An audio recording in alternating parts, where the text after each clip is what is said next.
الگ ان کی شخصیت ہے وہ، لیکن وہ بڑا اس بات پہ زور دیتا تھا کہ یہ جو ادر دین کلائمیٹک ایشوز، اس تحریک کا جو امپیکٹ جو آزاد کشمیر کے لوگوں میں شعور پیدا کرنے میں ہوا ہے،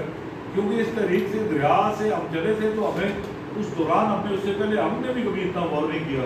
اس کے بعد ہمارے پورا جو ہمارا آپ کا سسٹم ہے، جو آزاد کشمیر کا سیٹ اپ ہے، اور جو یہ آزاد کشمیر کی جو سو کال لیڈرشپ ہے، ان کی اوقات جتنی جو ہے وہ اس سے واضح ہو گئی، جتنی سب کے سامنے نکھر کے آ گئی اس تحریک کے نتیجے میں، وہ شاید اس کے علاوہ پہلے ممکن نہیں تھا کہ ہم بھی جو ہے وہ ان میں کمپیریزن کرتے رہتے تھے کہ نہیں یہ بڑا ہیرو ہے، یہ جو وہ نہیں ہے ٹھیک تو یہ بڑا وہ ہے.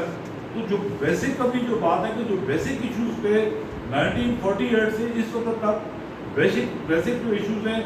ان کو ٹچ کرنے کی کوئی ہمت نہیں کر سکا، کوئی غازی، کوئی مجاہد، کوئی جو ہے جو آج کے یہ ساتھ. وہ بیسک تو آپ کا یہ بات ہے کہ 60s میں منگنا ڈیم بنتا ہے، 2019 میں ہائی کورٹ کی ججمنٹ ہماری ریٹ پہ آتی ہے کہ جو ہے یہ منگنا ڈیم کا ایگریمنٹ ہونا چاہیے تھا آزاد کشمیر گورنمنٹ سے. جو 60 سے 2019 تک آزاد کشمیر کی جو 100 کارڈ نیشنل اور بڑے لیڈر، انٹرنیشنل لیڈرشپ، وہ کسی نے یہ بات کرنے کی ضرورت نہیں کی کہ یہ بغیر کسی ایگریمنٹ کے آزاد کشمیر کوئی اسٹیٹ نہیں ہے. یہ یعنی اس مسکنسیپشن میں تو کسی کو نہ، یہ جو اس کا ایکچوئل اسٹیٹس ایک لوکل اتھارٹی کا ہے، جو یو این او کی ریزولوشن میں بھی اور جو اس میں اپنے اس کے مطابق جو ہے پاکستان نے آپ کو ایک لوکل اتھارٹی لاگو دی ہے. لیکن لوکل اتھارٹی کا اسٹیٹس وہ مکمل طور پہ مجروح ہو گیا جب منگنا ڈیم انہوں نے اس لوکل اتھارٹی سے کسی ایگریمنٹ کے بغیر بنایا، جو آج تک بھی چل رہا ہے. اسی نیلم جینم کا بھی اب ہائی کورٹ نے 4 مہینے کا ٹائم دیا تھا ایگریمنٹس کے لیے،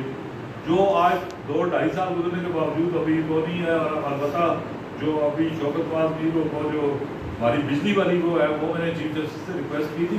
کہ ہماری جو کنڈیم کی اپلیکیشن ہے نیلم جینم کے پروجیکٹ پہ عمل درآمد نہ ہونے کی جو توہین عدالت کی درخواست ہے، اس کو اس کے ساتھ سنیں کہ ہمارے بل جو